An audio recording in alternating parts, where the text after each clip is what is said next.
Good evening and welcome to Daily Politics on Trust TV, your trusted platform for in-depth analysis on politics, policy, and governance. I'm Hamza Idris.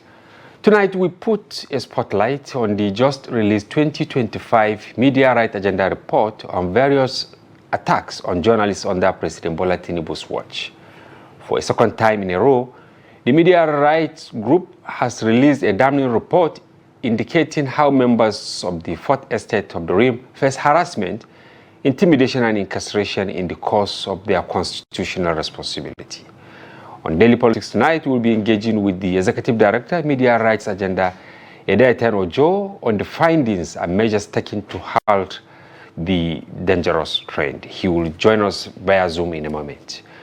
And though we made efforts to reach out to the Minister of Information and National Orientation to get a reaction from the Tinubu government, the Honorable Minister is unavailable at the moment. We hope to engage with him in our subsequent edition. Meanwhile, we'll also be revisiting the recent reconciliation move to mend the cracks within the Labour Party by its vice presidential candidate Yusuf Datti Baba Ahmed, and how this initiative is resonating with the parties in conflict and supporters alike. Shafiu Slimama earlier had an interview with the INEC-recognized National Secretary of the party, Umar Farouk Ibrahim. We're going to take that report and then the conversation. Of course, we have the group politics editor of Daily Trust here in the studio, Clement Oloide. He will shed more light after we watch the interview that Shafiu had with the National Secretary. Allow Babure to be the national chairman of the party. You say no. You appeal. Then you went and joined INEC to appeal against the ruling in favor of your party. It was not Babure that took INEC to court. It was Labour Party. It was Labour Party that took INEC to court, because INEC should not leave the party without leadership. There shouldn't be a vacuum in leadership. They can't do that. They don't have that power. They are to regulate what is going on. But INEC, in their own, well, I don't know what is how they feel or what they're doing. They decided to take side, and we know INEC. We know INEC. So we took INEC to court. Then you join them. When we got judgment at the High Court, they appeal. You join INEC to appeal again. We got judgment at the appeal court. You single-handedly took the matter to Supreme Court. Well, INEC didn't join you in the Supreme Court. At the Supreme Court, INEC didn't join them. So why are you fighting the party? The party that produced you, the party that brought you to the recent political limelight. And now, so you see, posterity will judge all of us. So Datti Airport is a commendable airport, and it really shows the kind of person he is, and the kind of family he comes from, and the kind of political sagacity, the young man, possess. Okay, lastly, because you've spoken about virtually all the issues, have you, since you've opened your arms, to embrace others who have left as a result of this crisis, has anyone come back? Have you seen any reaction coming from the other side of the divide? And these people beginning you can crush this, non-unity people that you have met as leader of the parties, but that is not. No matter how highly placed you are, even the president of the Federal Republic is not above the law. So the law is on our side. So swallow your pride and let us come and work together. What do you want?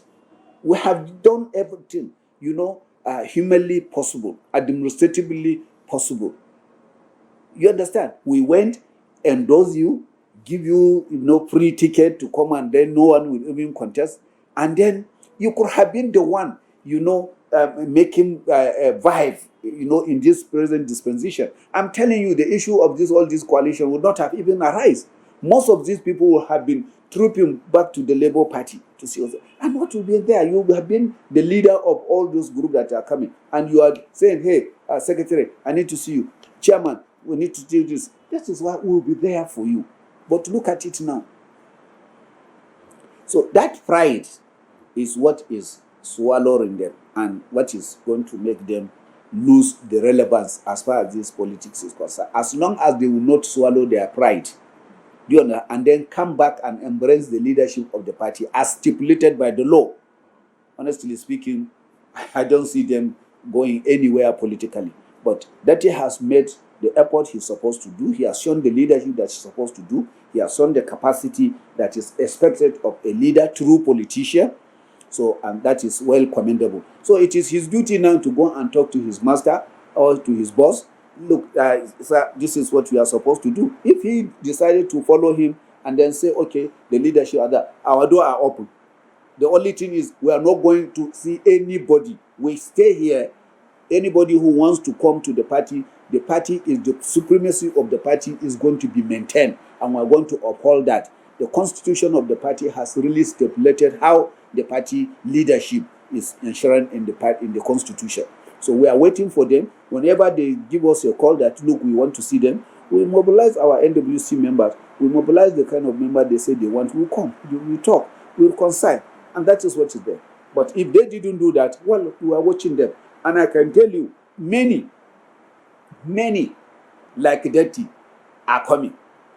Deti will be joined with so many people. Deti will be supported by so many people. That singular effort he has taken. And before you know, he may swallow them. Let's take me to the last question, because you already initiated it. For them, what is wrong with that? Deti is qualified to contest for the presidency. As good as Peter Obi is compliant. So it just the seat of that candidacy is not reserved for anybody. It's open for competitive contest. So if Deti is willing to aspire for the presidency and he wants to do that under the Labour Party, we'll open it. You come and buy the form, mobilize his support, and then get elected. But the only thing is that if these people didn't come back to us, then they lose that chance, they lose that opportunity. Because there's no way you will continue to go and romance with other political party, and then you still come back, your one leg is in the Labour Party, and you say that, look, we are coming back to the... No, ab initio, you may be disqualified. So before that time reached, you understand, that disqualification reached, it's better they come back so that they have the opportunity. But I want to assure you that Deti may not contest with Peter Obi. As long as Peter Obi will come and say, look, I am going to contest, he may not contest against him. Do you understand? But I am telling you, we at the party level, we have no problem. If Peter Obi comes and Deti comes and they say, look, we are going to contest, then we see. We keep it open to them. We are going to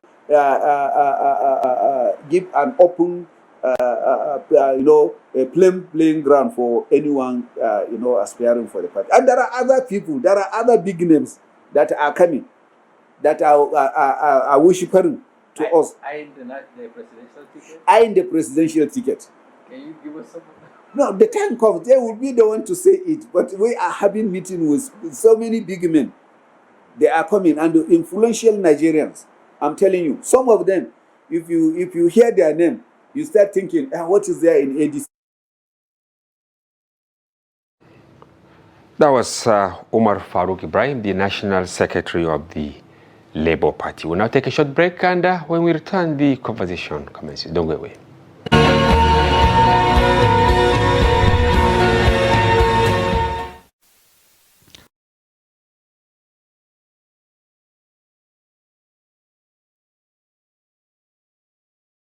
He has just shown an interview to people. People need.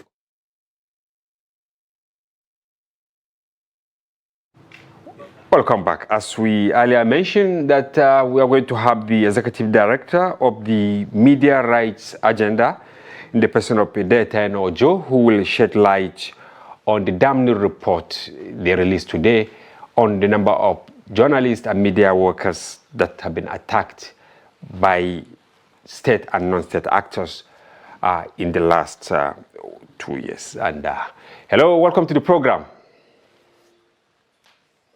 much. We're happy to have you, Mr. Edetaen.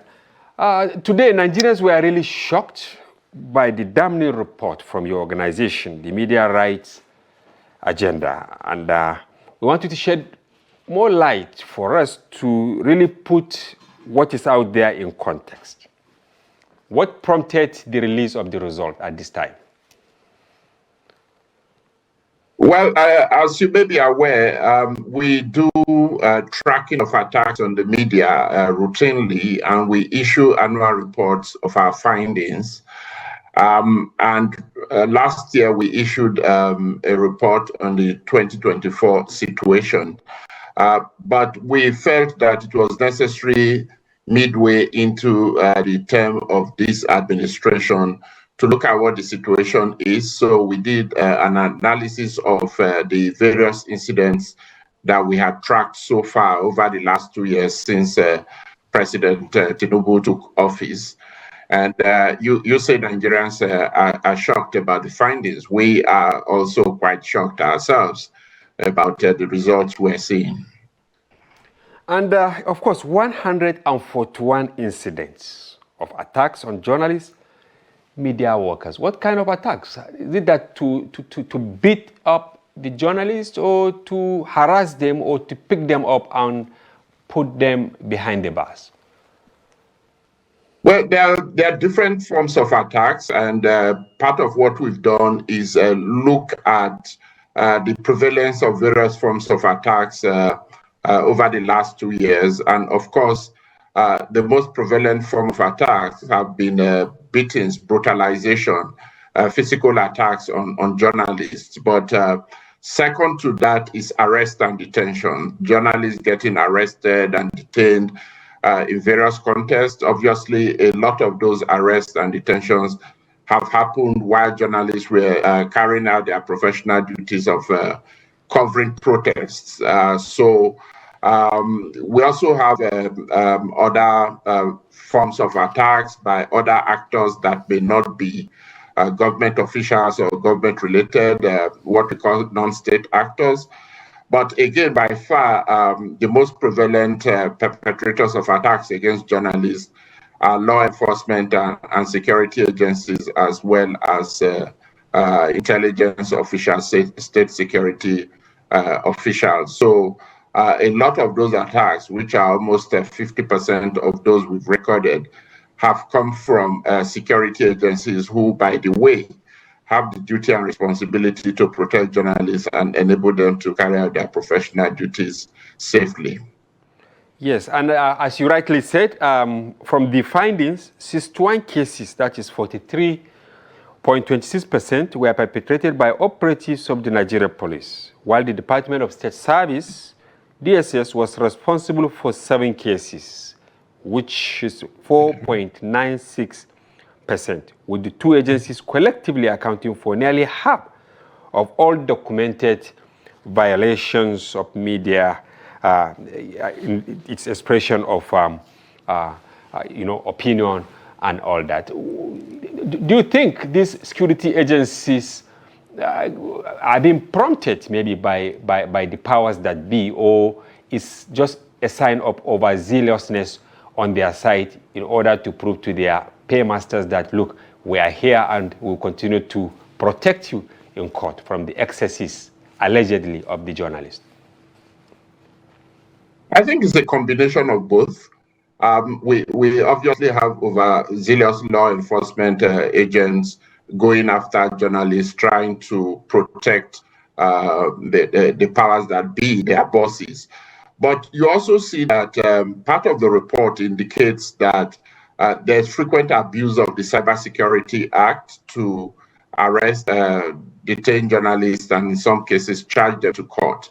Now, these cases are usually at the behest of powerful individuals, government officials, and so on. Journalists publish things online. Once anything is published online, they find it unpleasant, critical, distasteful, negative, whatever it is, and they immediately fall back on the Cybercrimes Act, which originally was intended to enable the government and security agencies to combat cybercrime and go after cyber criminals. Unfortunately, it appears that that is on the back foot, and the most frequent uses of the law that we're seeing are really after journalists and citizens who are expressing themselves in the online environment. So short answer to your question is that in some cases, obviously, it's overzealousness, but we also know that powerful individuals and government officials frequently use law enforcement agents to go after journalists. Yes, to I want to give quote the appearance part of legitimacy. what you release in order to buttress what you are saying. You said that, of course, the Tinubu administration bears legal responsibility for all of these incidents in accordance with the principles section 20 subsection 5 of the Declaration of Principles of Freedom of Expression and Access to Information in Africa, which holds that states are liable for the conduct of law enforcement, security, intelligence, military and other personnel, which threatens, undermines, or violates the safety of journalists and other media practitioners. Doesn't government will say you are actually trying to maybe in a way incite the society against them by citing some of these laws without going deep to also look at the other side, that, okay, where your freedom stops, that is where the freedom of another person begins. And we in the media establishment are being actually accused of misusing the powers bestowed on us by the Constitution of Nigeria and other African and international conventions. What will you say on this? Well, first of all, Nigeria is a state party to various conventions that protect the right to freedom of expression, including the rights of journalists. Nigeria voluntarily signed on to those instruments, and therefore it's obliged to abide by them, and would, of course, always be assessed and judged on the basis of those standards that it has committed to voluntarily. But you are right that there are also instances or cases where journalists may have behaved unprofessionally, may have violated ethics of the profession, but there are legitimate ways of addressing those. There's absolutely no justification for a law enforcement official, for instance, beating up a journalist, brutalizing a journalist, and preventing him or her from carrying out their professional duties. If you believe that a journalist has violated the code of ethics for journalists or any other law, then use legitimate constitutional redress mechanisms to respond to such situations. There is no justification for many of the attacks, if not all of the attacks that we're seeing.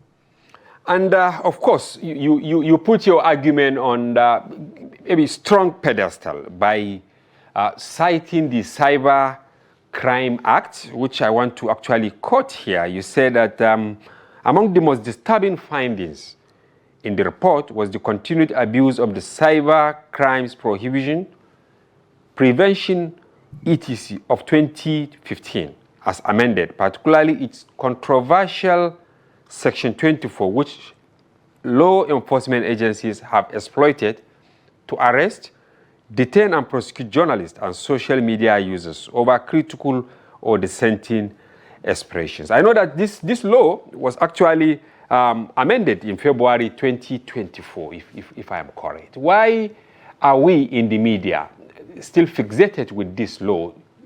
Is it that we want it to be expunged completely, or you want it to be refined again and again? What is wrong with that Section 24?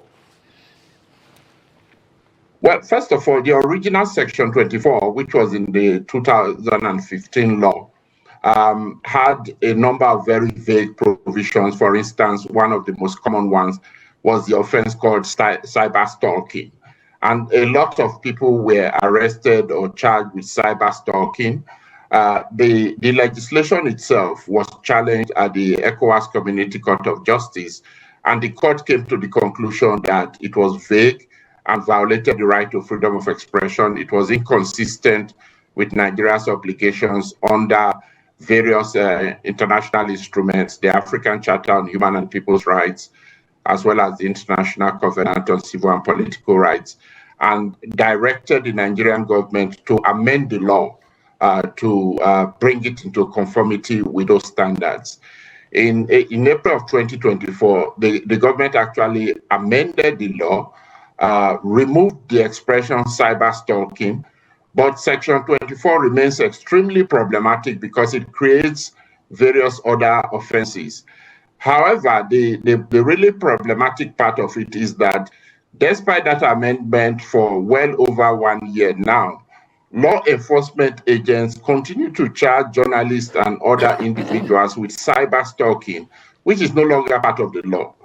Obviously, it's fairly easy to go through a trial process and prove that the offense of cyber stalking for which you are being charged is no longer an offense that exists in law. But you know the rigors of standing trial, of going through a trial process. So if at the end of the day, the court comes to a decision that the offense for which you have been charged, you spent so much money, so much time, energy, perhaps you were remanded in custody for several weeks or more in the course of the trial, that is an offense that does not exist in law. There's no way to make up for all of that you have suffered. So for some curious reason, either out of ignorance or for deliberate disregard for the rule of law, we find security agents continue to use this provision to harass journalists. And unfortunately, we don't have any single incident where any law enforcement, security agent, or other official has been held accountable for the abuse of the law or for the violation of the rights of journalists. So that sends a signal to them that there will be no consequences on them if they continue to do what they are doing. Okay, maybe I should quickly quote part of that section 24 so that our viewers will really understand what you are talking about, that it actually suffocates the freedom of journalists to participate in governance. Now, section 24, cyber stalking, criminalizes sending false or offensive information electronically with the intent to cause, in court, annoyance, inconvenience, danger, insult, injury, criminal intimidation. And of course, it has been widely criticized for its vague and subjective language, which has been used to silence dissent and investigative journalism. But when you say somebody is now sending a message that will intimidate, that will cause danger, that will cause inconvenience, are these some of the terms that you tend to disagree, or the media industry in general tends to disagree? And are we looking for a replacement of these terms that we term as vague in the strict sense of it? Well, our position is that that entire section should be expunged.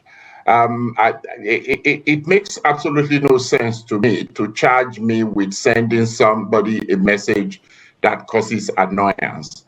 I may send you a message that is actually factual, represents a truthful situation, and you are annoyed as a result of that message. Or you say that you are inconvenienced as a result of that message. It's a very subjective emotion that you're having as a result of a message that may have sent to you using a digital device. Should I be subjected to a trial for that? People have different thresholds for annoyance. So that is really something that in law, nobody can anticipate. So if I send you a message saying, oh, you're really not a good-looking person, and you then say you are annoyed as a result of that message, you write a petition to the police then arrest me, detain me, and charge me to court for cyber stalking. How does that make any sense in a democracy, that somebody is annoyed, is inconvenienced as a result of a message that has been sent by a journalist or some other citizen, and then you charge the person with a criminal offense? So that's really the kind of vagueness and obviously abuse that provision has been subjected to in really a manner that it's become an albatross on our legal system, especially as far as journalists are concerned. So you find that there's rampant use of that provision of the law, and at the end of the day, I don't see how it's possible to really come to a just conclusion that somebody was rightly annoyed because you sent them a message. Of course, now, Mr. Ojo, before I mention 2 or 3 names, now I want to ask, because this is what is agitating the minds of many Nigerians. Who is actually a journalist now? Because we know that while growing up, most of us went to school. We read journalism, we understood the ethics, conventions, and all that. But then, now, overnight, you see somebody simply because he has an Android phone and that he can afford data. You see him saying he's an investigative journalist. Who is really a journalist that should be protected by this cyber crime act that, should not be affected by it? And then who do you think is really not a journalist that in the event government refused to expunge this law, they should use it to tackle them? Well, obviously, the law is not being used against journalists alone. It's being used against bloggers, against social media activists, and so on. But the reality is that journalists, as well as other members of the society, benefit from a right that inures to virtually everyone, which is the right to freedom of expression. Now, UNESCO has defined a journalist as somebody who practices journalism. So if you know what journalism is, then somebody who is practicing that profession can rightly be described as a journalist. But there are a number of people who don't necessarily practice it as a profession.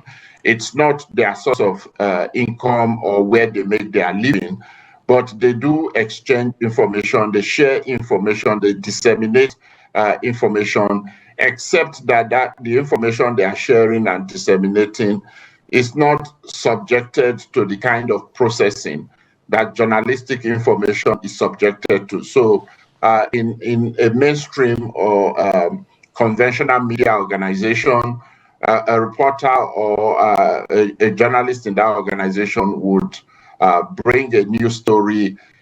It will be processed to, as much as possible, ensure its accuracy and reliability, balance, fairness, and all of those principles that form part of the code of ethics before it is made public.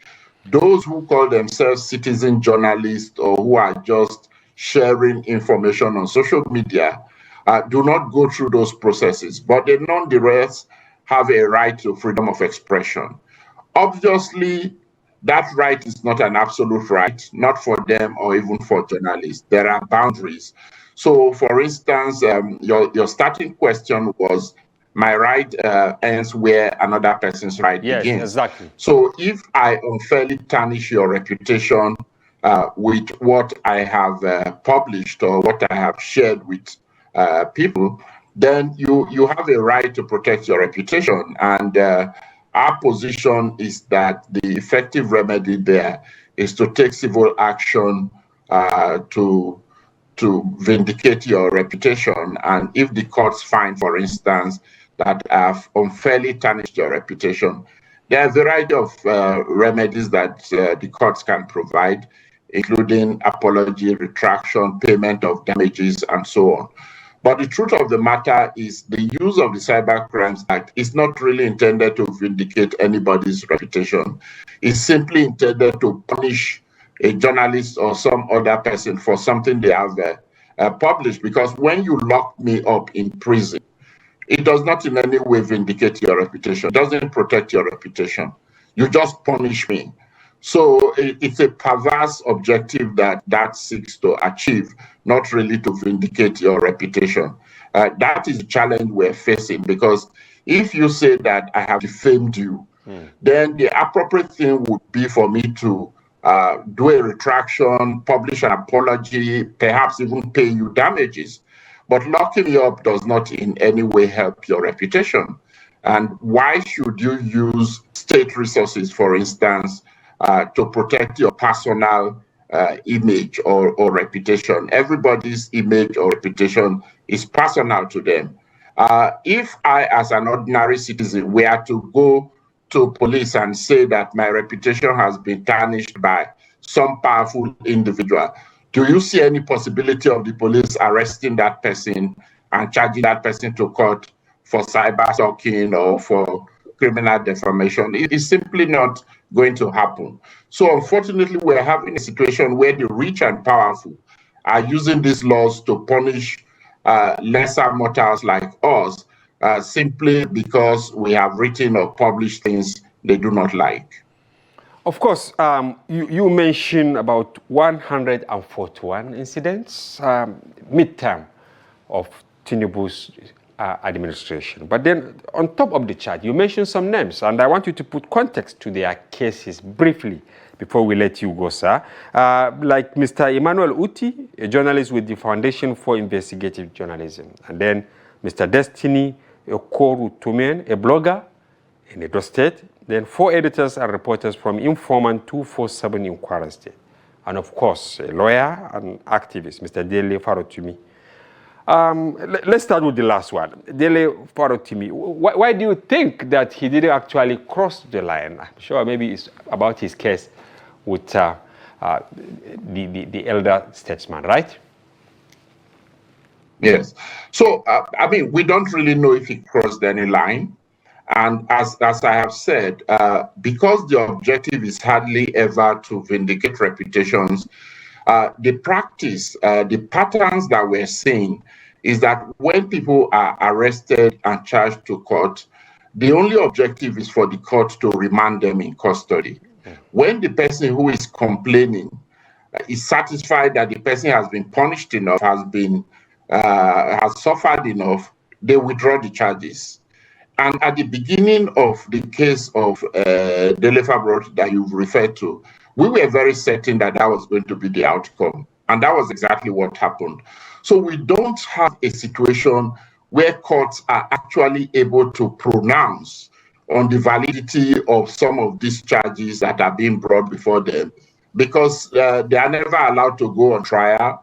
The affected person who is accused never really has an opportunity to defend themselves. They are just simply remanded in custody for varying periods of time. And after a while, the charges are withdrawn, the case is dismissed, the person goes away. There is no compensation for the suffering that that person has been subjected to. And that person doesn't have the opportunity to prove that, you know, they were unfairly subjected to that experience. So, I mean, I'm not saying that there are no cases where there may have been wrongdoing, but my point essentially is, if you say that you have been defamed and you want to vindicate your reputation, sue me for defamation, and the courts will hear the evidence.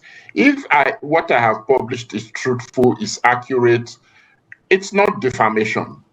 The problem with criminal defamation and offenses under the Cyber Crimes Act is that truth really is no defense. So if, for instance, you say that the information that is shared caused annoyance, whether it's true or not, if it caused you annoyance, I'm still guilty, because the punishment is for causing you annoyance, not for publishing anything that was false or untrue. So that's just the problem with some of these laws, particularly the provisions of the Cyber Crimes Act. Because the various cases you've referred to, I mean, Emmanuel, this case, I may not be able to give you all of the details off the top of my head, but it was something very similar. He was invited by the police to report. He went there, and he was detained. He was detained for some amount of time. There was public outcry, and he was ultimately released. Quite similar to Dele Farotumi's case. And if you look at most of the cases, and we have about during the 2-year period, we have about 61 cases on the Cyber Crimes Act alone.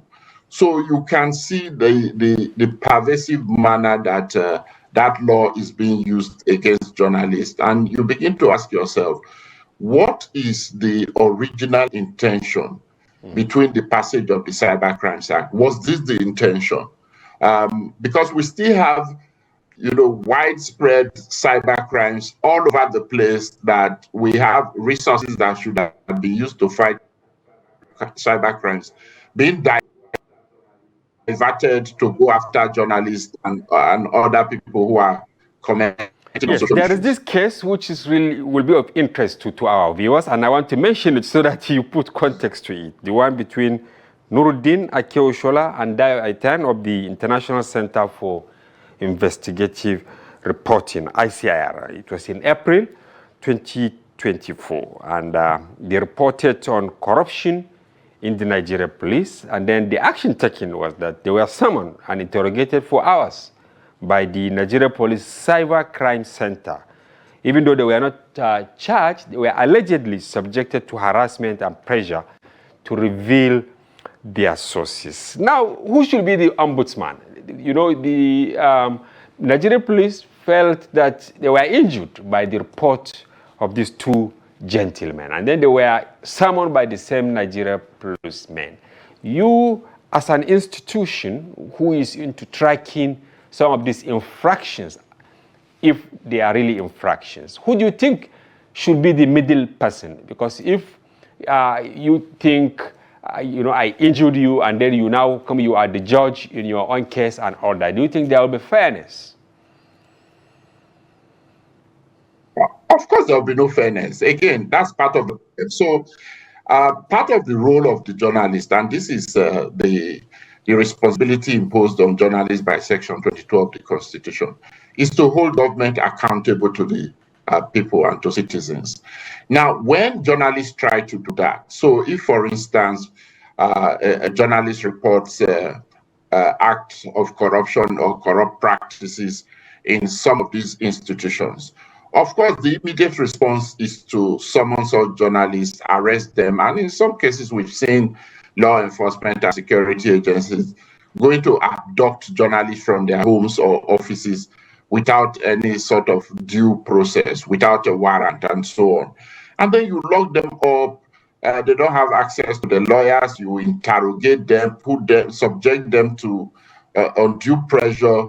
And in some cases, we've actually seen situations where in custody, such people are compelled to sign retractions, apologies, and so on, just as a way of getting out of that terrible situation they're in. And then they're released, and, there is no accountability for the abuse of power that has taken place, because that's all it is. There is no way you can be a judge in your own cause, that you can be the one who is investigating an allegation against you, and then you're the one who is arresting the person that you allege has wronged you, and then you make a determination whether the person has committed an offense. I mean, there's no context in which anybody can call that fair, but it happens routinely. And we don't have anybody calling the police to order to say what you're doing is wrong. If you believe, for instance, that a journalist has written something that is not true, is not fair, why don't you report to an independent authority? Or why don't you take a case to court so that an independent body can adjudicate the matter and either find in your favor and say, yes, you've truly been wronged. What do you want as remedy? I claim damages. I want an apology. I want a retraction. Publish it on your front page, whatever.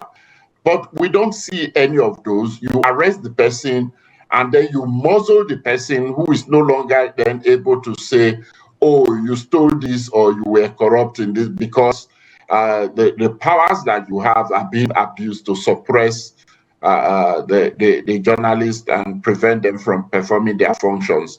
That will not be helpful to the society. There is a reason the Constitution says that the responsibility of the journalist is to hold government and government officials accountable to the people.